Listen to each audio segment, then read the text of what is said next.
Welcome to Global Village show today, and we are honored to have two wonderful people, Anita from Saamis Aboriginal Association and Jeff, who is from the City of Brooks, Inclusion Coordinator. Welcome to the program. Thank you. Anita, could you tell us a little bit about yourself? Well, my name is Anita Neefs. I'm the Executive Director with Saamis Aboriginal Employment and Training here in the city. I've been the Executive Director there for 12 years now, and it's a great organization to be part of. Oh, that's very nice of you. What about the history of Saamis Aboriginal? How long it's been in Medicine Hat? Saamis Aboriginal Employment was incorporated as a non-profit organization in 1998, and we've been operating since that time. Our mandate is to provide career counseling and employment counseling services to the Aboriginal population of Medicine Hat. Mm-hmm. And we also try and develop training programs for that population to enter in so that they may become more competitive in the labor market. That's a very good, honorable to do. Thank you. Jeff, could you tell us a little bit about yourself? Well, I was born in Calgary, Alberta, and at the age of 1, I moved to the wonderful place of Brooks, where I have been ever since. And I went to the University of Lethbridge to pursue a management degree in marketing and human resources. And after university, I was lucky enough to get on with the City of Brooks. And at this point in time, I am now the inclusion coordinator or diversity coordinator and the human resources assistant. So part of the inclusion work is to promote the City of Brooks as a welcoming and inclusive place. And how you do that is we've established relationships with AUMA, the Alberta Urban Municipalities Association, and CMAR, the Coalition of Municipalities Against Racism and Discrimination. And we're working with them to create kind of educational and fun events to promote awareness and to reduce racism and discrimination within our community. And the other side of that is human resources. Obviously, I do some of the recruiting, some of the orientations of new employees, the interviewing. So if anyone out there needs a job, by all means, go to brooks.ca and check the employment section out. There you go. Whether you are in Medicine Hat or Brooks or somewhere in Alberta, call Jeff or Maria, the City of Brooks, and welcome to Brooks. What challenges and opportunities you face day to day, or challenge that you have on the organization Saamis? Some of the challenges that Saamis face is funding.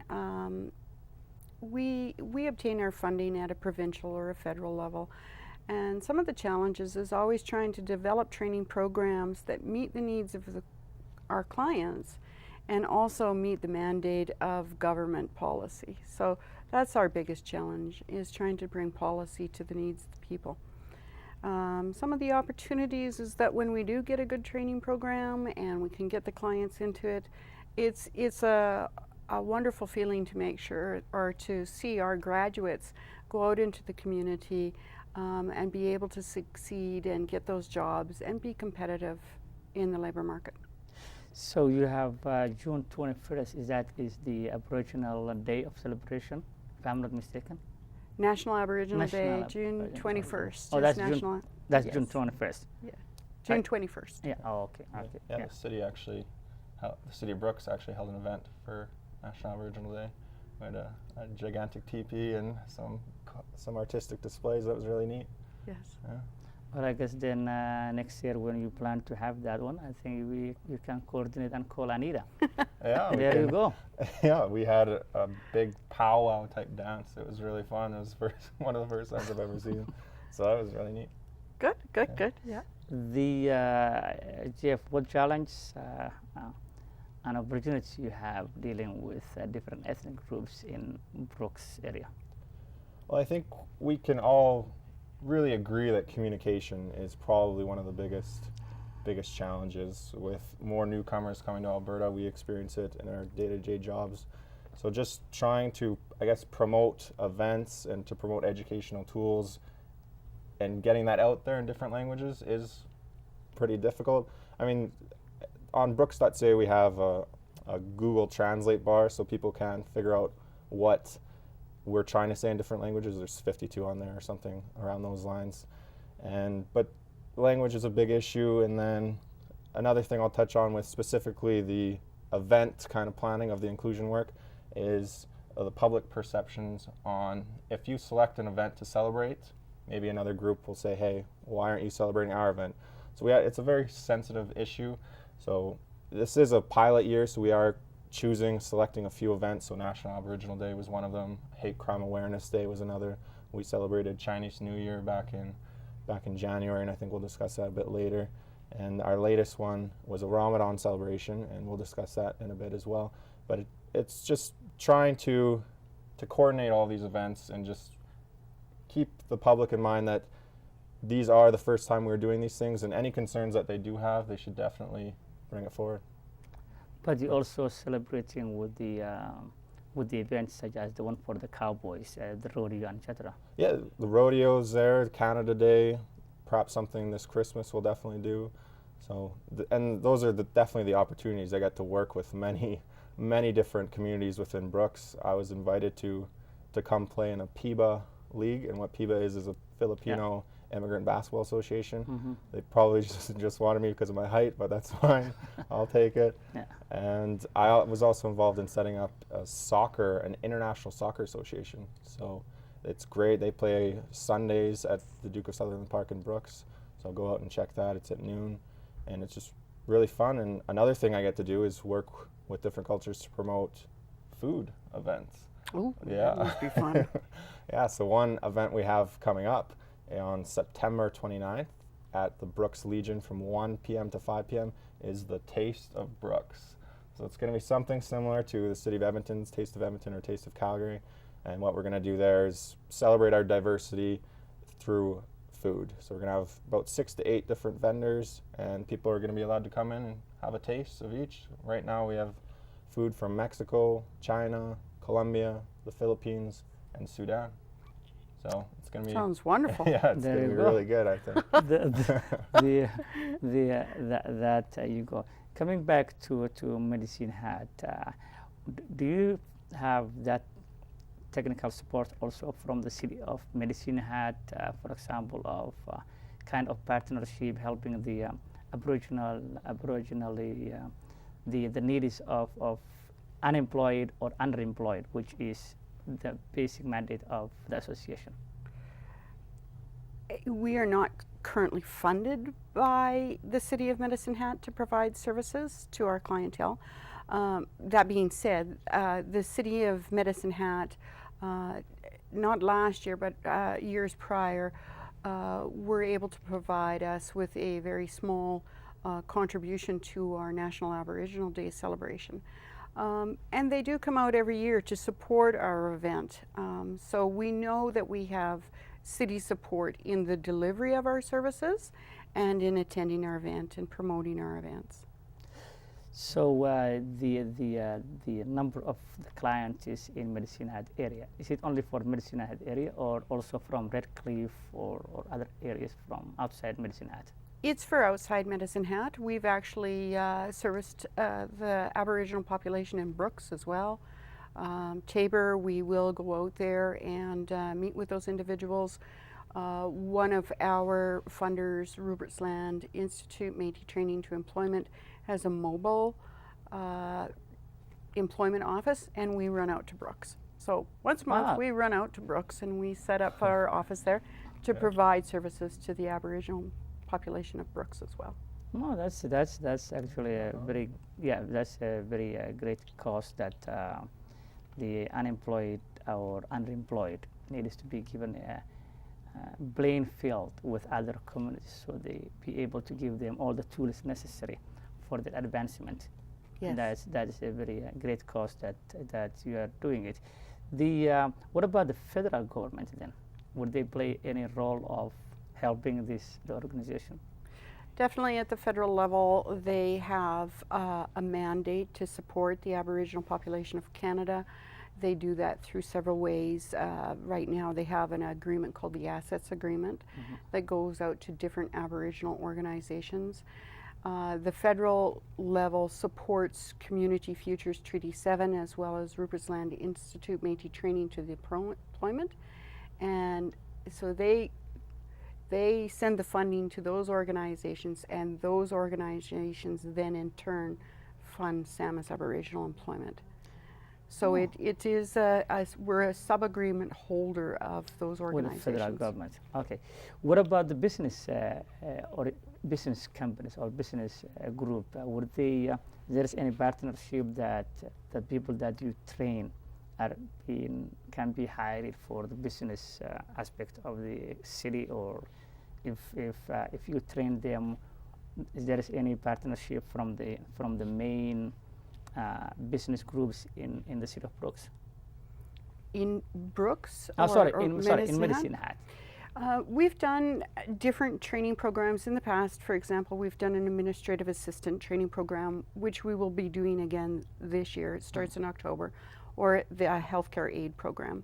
So what we look from the business community is we will phone them and say, is there a need for these occupations? Can you support that?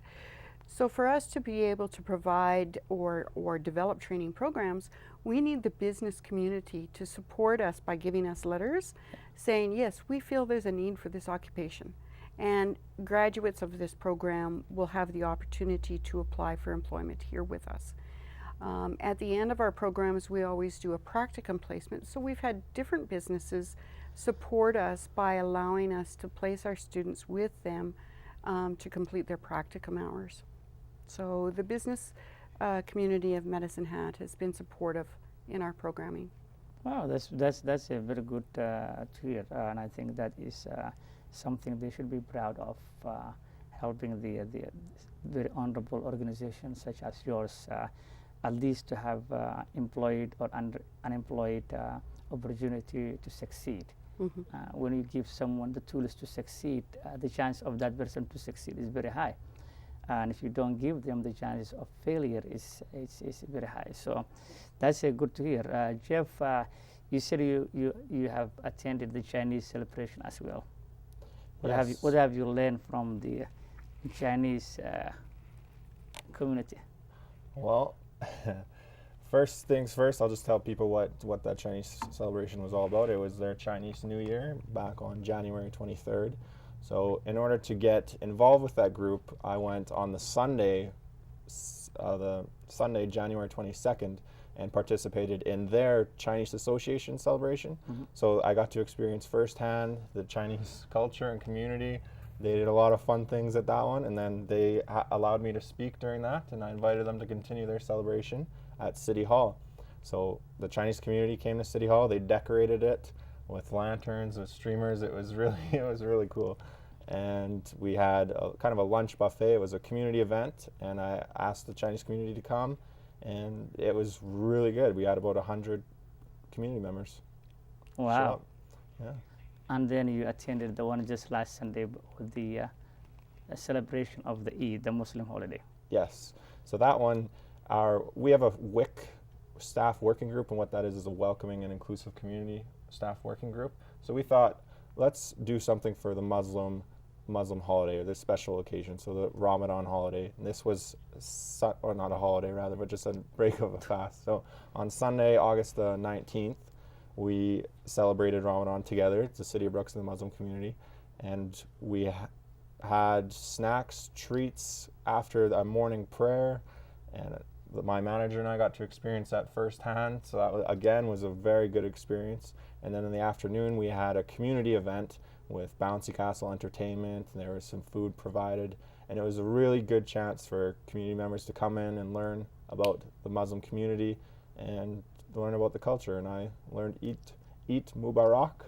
Eid Mubarak. Eid Mubarak. That's very good. Happy Eid. Yeah. And then you were there. Why don't you tell us how you felt it went?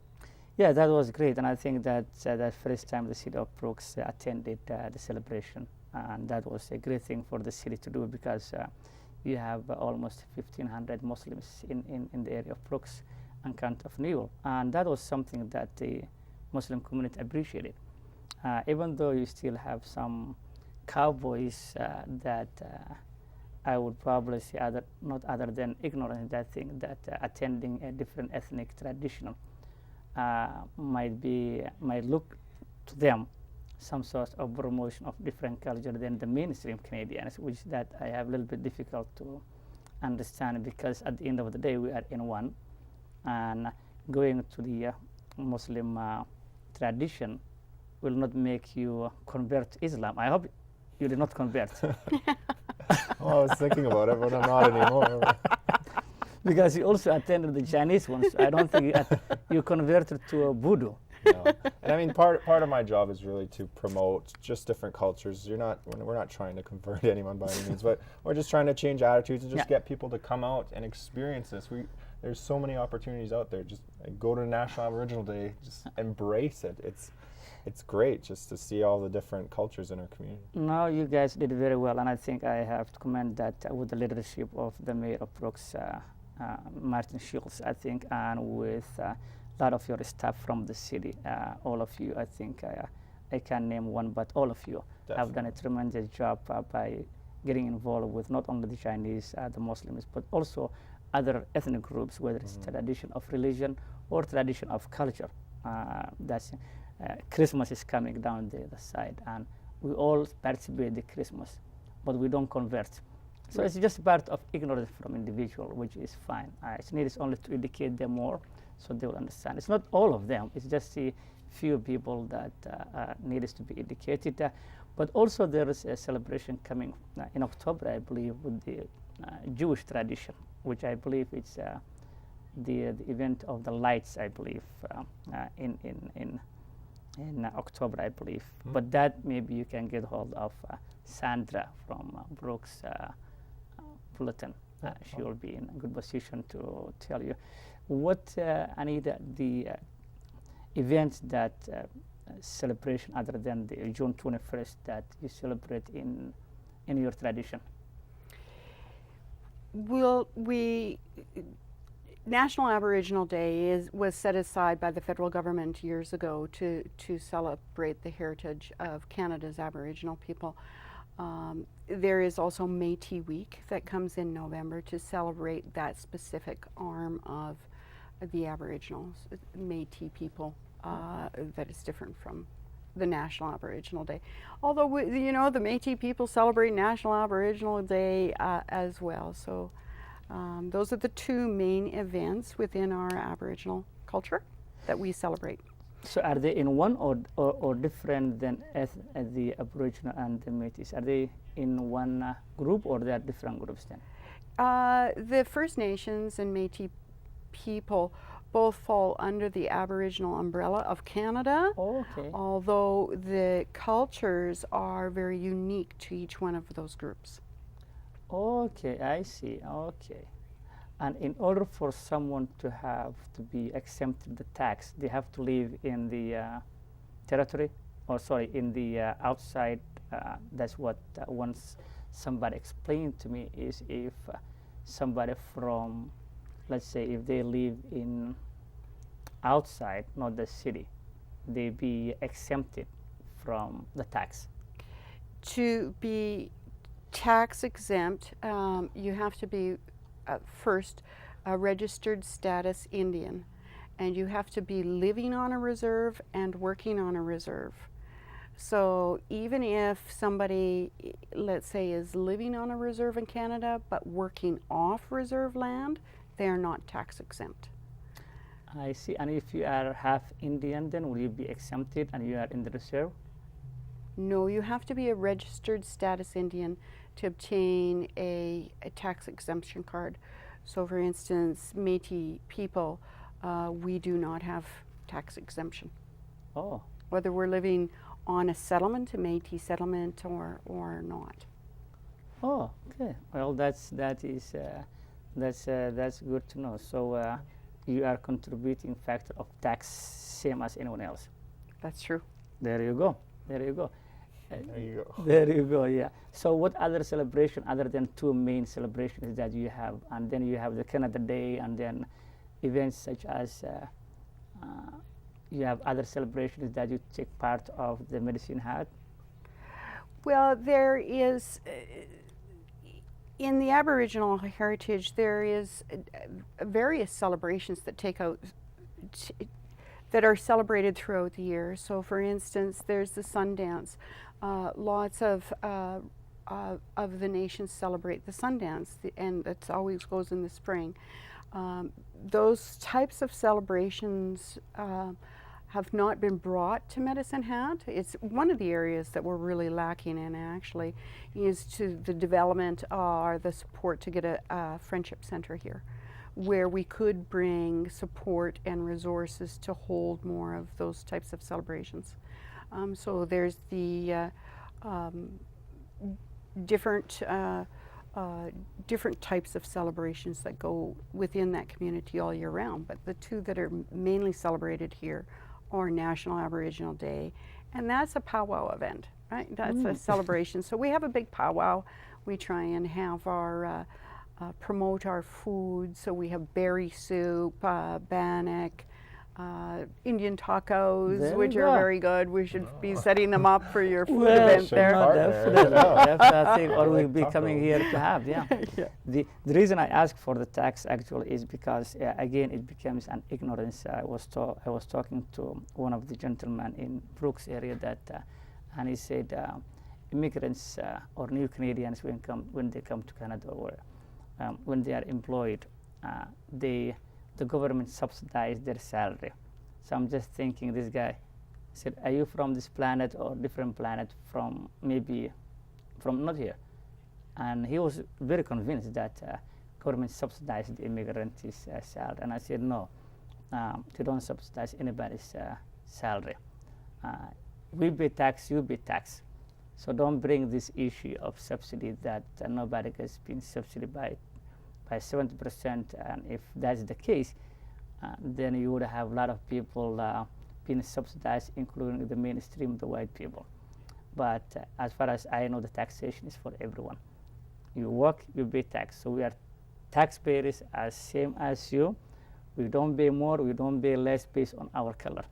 We pay the same based on the income tax regulations of Canada. Everybody has a percentage, they fall under percentage based on their income. But I don't know if you've been reading from different. After 2 days, he came back and he says, yeah, I was right, he was wrong. I said, well, that's part of ignorance. All you need is don't read everything you read from the internet, might be misleading. Get the facts, get in touch with Income Tax Revenue Canada, and they will explain to you, rather than reading from internet somebody's view in life. That is sort of prejudice. Somebody thinks that they can write something in the internet and you read and you think that's true. So that's what I was trying to also. Tax lesson 101. Yeah. There you go. Well, and I found Saamis Aboriginal Employment started the National Aboriginal Day celebration. We just finished our 4th year here. And what I found, and one of the reasons we started it, is to try and help break down some of those misconceptions. And there is a lot of old rumors out there that people take for fact nowadays. And as our Aboriginal population starts to integrate into the urban centers, they're being faced with these beliefs that are just not true, and having to confront that. And so we wanted to start the National Aboriginal Day celebration in order to bring Medicine Hat's non-Aboriginal population to us to teach them more. And I think these types of events that Brooks is doing really help break down those barriers and those misconceptions and get people talking and maybe hopefully get to some of those real issues that are affecting our people and not the misconceptions. And that is, Anita, that is the extremely important for the new generation, for the youth, to make sure that this generation tries to explain or indicates that kind of negative rumors around. So at least then the people will get all the facts. I'm a proud Muslim, and sometimes when you say you're Muslim, somebody might think, oh, this guy is a Muslim, he must be blowing some buildings. No, I'm not blowing no buildings. But I am I am a Muslim. and I am proud to be a Muslim, and I'm Canadian. I'm proud to be Canadian. So that's the misconception people watch from the TV. I was traveling to US, and I was stopped by the immigration. They have the US immigration in Calgary, and the guy he just look at and he says, "Give me a few minutes," and I said, "That's fine." I don't feel anything, because the fact remains is somebody by that name did something wrong. So I feel comfortable if you do everything humanly possible to prevent something happen to the airplane, which is fine. Took about 15-20 minutes and give me back and said, "Have a nice safe trip." I don't feel any bad or anything. It's part of life. It is. But it still never said that all Muslims are not bad. Maybe you can find every ethnic group bad, good people. So it's kind of prejudice based on ignorance that we need collectively to promote and have the people educate them so they'll understand the Aboriginal, the Muslims, the Jewish, the other ethnic groups, that they can bring something on the table, because after all, we are all Canadians, proud Canadians, build this nation. So what other events that we have in Brooks that you want to share with us? Well, I'll just start with back when I started. So what we did back in January, obviously the Chinese New Year, and then February, Black History Month, and then March we had the Elimination of Racial Discrimination campaign, and April, Hate Crime Awareness Day, and then we jumped to June, Aboriginal Day, July, Canada Day, and August, the Ramadan. And upcoming, we're just going to be doing our research, looking at other cultural events that we can partner with. Yeah. So. Get with Sandra, and I think the Christmas is coming on December, and then you have the event food. So I'm sure you will be busy, and we are very proud to have you. What I think, coming to the conclusion of the program, we are very proud to have both of you, and we are very honored to have both of you. As Aboriginal person, what is your message for people to know about the value of Aboriginals? I think it's the Aboriginal population of Canada is the fastest growing population in Canada right now. They're having their own baby boom. Okay. And the trend is for the rural communities, the reserve system, to urbanize. And I think that it's really important for Medicine Hat area to learn more about that population, to really support diversity into their organizations and their businesses. And that's what's going to bring those people here, keep them in our community, keep them supporting our businesses through that labor. A couple years ago, we had a real labor shortage. Well, just down the road, there's a couple thousand people that can fill those jobs. Let them in, support that diversity. Thank you very much. Jeff, your last message to the youth? The last message is just to come to these events that the city creates. That our council and mayor are incredibly supportive of all of these events.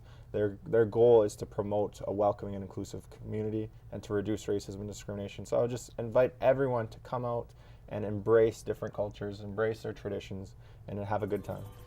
Thank you very much. And Jeff, you are doing a great job, and we are very lucky to have you as our inclusion coordinator. And thank you very much, Anita, for coming to the program, and we hope to see you more in the near future.